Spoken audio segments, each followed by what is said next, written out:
For the past year and a half, I have been collecting my top 164 games of all time without spending any money out of pocket. I've been using only 10% of the profits I make flipping items on eBay to buy new games for the collection. And this week, the hunt finally ends. In this week's video, I'm going to show you everything that's sold on eBay, hit up a few thrift stores looking for some great items to flip, and then at the end of the week, we're cashing out the game fund one last time. Let's go.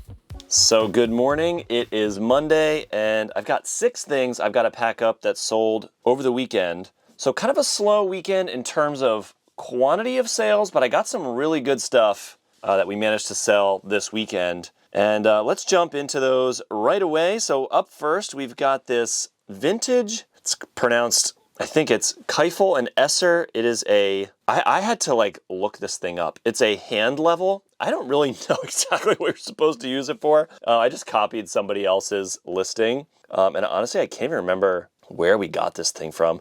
We've had this for ages. We sold it for $36 plus shipping.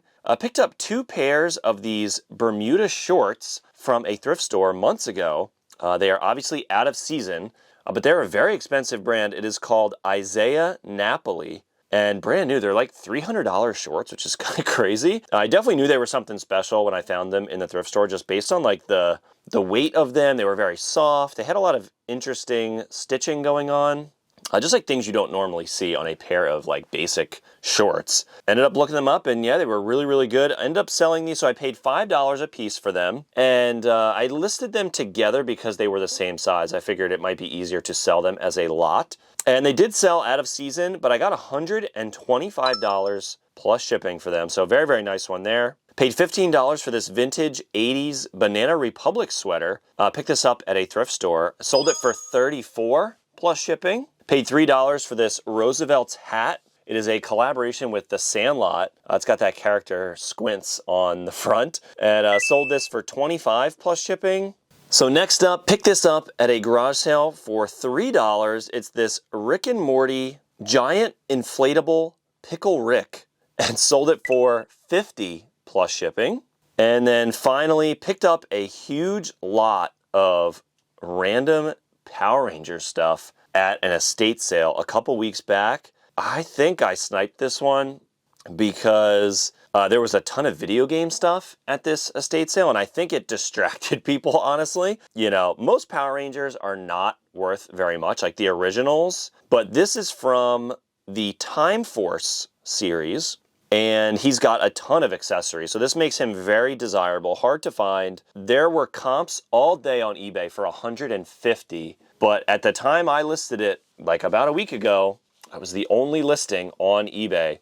So I listed it at $200 and got an offer, countered them, and ended up getting $160. So I think it was the right thing to do to try to get a little bit more for it. But again, was happy to sell it fast because I got $10 more than most people managed to get for this figure.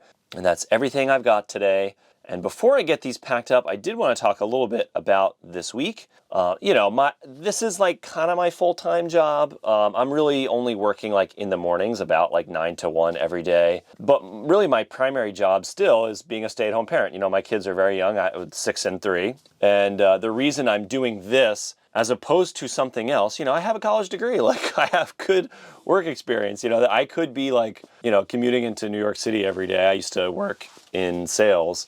It was definitely not my passion, but it was a good job, right? And the reason I'm not doing that anymore is, one, I was super burned out on it, but 2, I really wanted to be with my family. I wanted to be there for my kids, and that was always something I was aware of. I just didn't want to have that regret in my life as I was getting older, man, I wish I had spent more time with my kids when they were little. And I don't have that regret now because I did. I've been a stay-at-home parent for 5 years now. The reason I bring that up is this week, it's so strange that my daughter has a week off in the middle of November, not for Thanksgiving, but for a fall break. I don't remember having that when I was a kid. So we're going to go out later this morning. I'm probably going to try and hit a thrift store, do that today, and then, find some other activities for us to do together this week. But again, that's the reason I'm doing this, is I don't have to. I get to be home with my kids. It really is amazing. So we're going to have a fun week, but it's going to be a little slow on the listing side. But, we'll chip away at it as we can. Now, let's go hit the thrift store. I dug through the racks a bit, and despite some crazy high prices, I actually managed to snag a few good pieces of clothing. But I also managed to find a pretty good model of VCR DVD combo, this Magnavox, for only $8 with comps all day for $100 plus shipping. Now from the racks, I pulled this LL Bean quarter zip 100% wool, 25% off of $20 with comps between $30 and $50. This next one was only $7 since it was 75% off, and I've actually sold one of these before and got about $50 for it really fast. This brand Orvis is actually kind of mid, but for only $7 and perfect for the season, should be a quick $20 to $25 sale. And then finally, I found this American Giant hoodie for $8 with comps around $30 to $40. All right, so good afternoon. Today is Wednesday, and a little later than I am normally packing. I've switched to packing boxes in the morning most days, but like I said, this week is just a little weird with my kid off of school all week. So I am just now getting to packing boxes at around 3:30 today. And we do have 10 things that sold since Monday, so not too bad, and they are some pretty good ones. I've been getting a lot pickier with the stuff that I will pick up and list, and I think it's paying off in terms of my, dollar per sale. But before we get into those 10 items, I am back with another Wednesday Weird and Wacky Bolo. So today I am talking about retired Yankee candles. Yes, retired Yankee candles. I don't remember the exact scent I sold. It was like a strawberry something. Sold it for like $50. And there are some that are crazy, crazy rare. So I guess there's like collectors or, people get nostalgic for like an old scent they used to have and want to go back and buy it and are willing to pay some crazy amount of money to get that nostalgic experience. Again, some of the ones that are on the high end, I'm always like a little bit doubtful of, just because, eBay can be a little weird with stuff like that. You could like sell something to your friend to try to like fabricate a market for something. So I'm always a little bit doubtful, but I'm going to say them anyway. And it is the season for this one in particular. So the ones that get a lot of money, they're new. There are some that have been used, but for the most part, all of these are going to be new. So the wick has never been burned. Again, brand new, retired, like new old stock Yankee candles. So this first one is literally just called Halloween. Somebody got $1,700 for it. We've got Seasons Abundance, $700. Again, this one is, so they're saying it's like pre-1988, another copy of that Halloween, but this one's pre-owned. So we do have two sales for this one. Is $549 they got. These are like candle toppers. So they've got Halloween themed, like a ghost, a mummy, haunted house. It's a lot of 6, it looks like. They got $300 for those. Another retired candle. This is the scent Orange Blossom, $279. Witch's Brew, $135. The Cookie Swap Collection Set took a best offer but was listed at $155. Collector's edition of a scent called First Down, so like a football themed one. They got $150 for that. Nature's Paintbrush, $150. Christmas Punch, $135. Banana Cream Cake, $130. Iced Herbal Tea, $125. These are just funny to read. Evening Primrose, $125. Stormwatch, $115. Postcards from Paris, $100. And even like, ones that aren't collectible like this, like they still, get $20 for it if it's brand new. So I would always pick these up at an estate sale or garage sale if they're cheap, like $5 or less. You never know, you might have a rare one on your hands. So that was Wednesday's Weird and Wacky Bolo. Now let's jump into the items that sold over the last 2 days. Up first, we've got a vintage, the brand is Champs, but this is a Notre Dame Fighting Irish hoodie. Really thick, like embroidered logo. Sold it for $32 plus shipping. I've been doing really well with this type of item in general. Champion, again, this one's Champs, but like good brands, thick hoodie, nice embroidery for like a well-known university. I've been selling these like pretty well, and I get them really cheap at garage sales. So yeah, there you go, $32 plus shipping for that. Paid $5 for these Irish Setter winter boots. They're like steel toe winter work boots. Sold them for $25 plus shipping. So I have about $8 into this item in particular. They are these Morphers from Power Rangers, the thing you use to transform into a Power Ranger. So I have $8 into these two and sold them for $77 plus shipping. And I've got a lot of really good stuff listed right now from that estate sale, so stay tuned for the rest of those when those eventually sell. We've got $3 into this vintage Polo Ralph Lauren quarter zip, sold for $25 plus shipping. I picked up this copy of Gran Turismo 7 for the PS5 for $8 from a garage sale and sold it for $27 and free shipping. Next up, we've got this pair. This was a garage sale pickup, but it's this Coach women's leather loafers, $60 plus shipping. I picked this up a long time ago now. I'm almost like a little bit embarrassed about it because I thought it was a really, really good item. Paid $25 for this, I think. Unfortunately, so it's this Sharp XE A102 cash register. Working, they sell for like $120, and unfortunately, it just had a bunch of issues. You know, it powered on at the thrift store and everything, but I couldn't get it to work and I had to list it for parts, and it was listed for like a year. I finally sold it for $40 plus shipping for parts. Next up is this vintage 70s. I don't know how to pronounce the brand, but I'm just going to take a shot. Cortafil? I don't know. But it's a leather overcoat. It's got this thick fur collar. Picked this up for $20 from a garage sale. Finally got around to listing it yesterday, and it sold today for $150 plus shipping. Very, very nice one there. Picked this up from a garage sale for $10. It's this iPod Shuffle. It's the like product red variant. Sold that for $55 plus shipping. And then finally paid $2 a piece for these Carhartt beanies. They are youth size. So $6 into the lot and sold them for $20 plus shipping. So that's everything I've got today. Let's go ahead and get these packed up. And I found some time to take a few consoles over to the game store today. I actually tried selling these last week to a different store, but the offer kind of sucked, so took them back over to my usual spot and managed to get $95 in cash trade for the box, exactly what I was hoping for. I had about $45 into the box, so a nice little $50 cash profit. So good morning. Today is Friday. I've got 9 more things that have sold since Wednesday. And we are going to be making a very big, what do you want to call it? We have a milestone that we have reached as of today. But we're going to hang on to that for just a minute. It's just off camera, sitting right here. If you've been following along, it's a very bittersweet day. But before we talk about all of that, let's jump into the 9 things that have sold as we continue to build the game fund. We've got this lot of vintage Lego. Came in this big red carrying bin from the 80s. You know, there's some definitely like bits and pieces of really good sets, but it's not, like as far as I could tell, it wasn't complete sets. So I just left it all in there and took a best offer, about $40 plus shipping for this big lot of vintage Lego. I sold another watch today, picked this one up for, I think, $10 from a thrift store and sold it for $25 plus shipping. It's this Fossil women's watch. Picked this up for $10 from a garage sale. It's this Carhartt reversible vest. 10 from a garage sale and sold it for $45 plus shipping.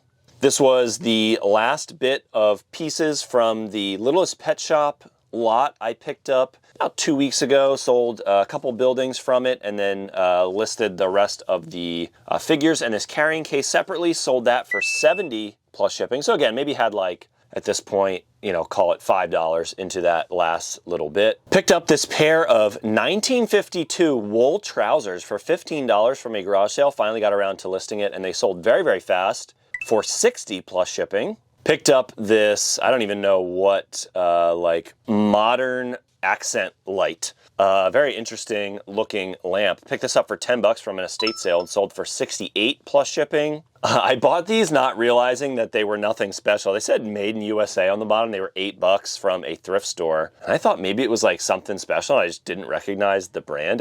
There was no brand and it was completely unbranded and it was like a Uline or, you know, some random like industrial rubber boot. And, so I sold them pretty quick, but got my money back. Sold them for $12 plus shipping. Picked up this vintage Hartman luggage. This is definitely a brand to keep an eye out for. I've sold another bag from this brand previously.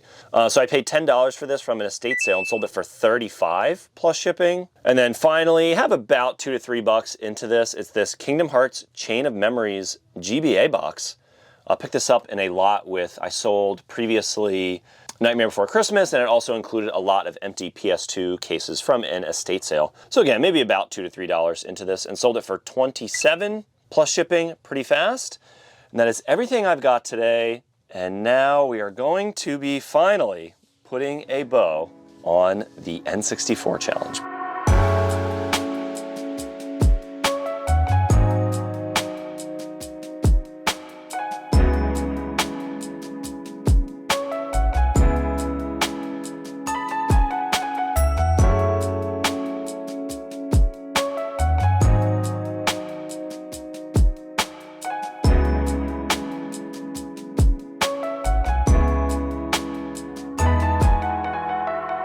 I remember I talked about this story a long time ago, but if you're new here, you might not have heard this. When I was, must have been out for like 3 or 4 years at that point. For Easter, funny enough, I actually saw it a couple days before. I was helping my dad get something out of the trunk of the car, and he popped the trunk like we had gone grocery shopping or something. I don't really remember. And he opened the trunk and then slammed it closed real quick and looked really mad. Like, did you see that? And of course, I said no, but I saw, and my brother was with me, we saw the N64 logo in the trunk. And we're like, why is it there? Based on the time of year, was like, when are we going to get this damn thing? And I think he knew that we saw it. And it was only a couple weeks later, we woke up on Easter morning and we got the, Easter baskets with some candy, and then said, hey, go into our bedroom. And he had set up in my parents' bedroom, probably to keep us off of it all day. The N64 was hooked up, and it was on with Pokemon Stadium running. So that was awesome. We played it all day. And I think the other game we got, at some point, we got Smash Brothers. That, honestly, might have been it. We had Smash Brothers and Pokemon Stadium. Really did not have much exposure to all of these other games that are on the N64. Having kids and stuff, I think that's kind of where it came from for me. I've been on a just insane nostalgia kick the last couple years. My son is 3, just starting to show some interest in that kind of stuff. And we were watching Power Rangers the other day. You see your kids growing up, and, it's fun to get a lot of these things that, maybe you didn't get to experience as a kid, and you get that joy of getting these things you were totally unattainable when you were a kid, and now with a little bit of sweat equity, I can build this insane collection. So in my hands I have Castlevania Legacy of Darkness,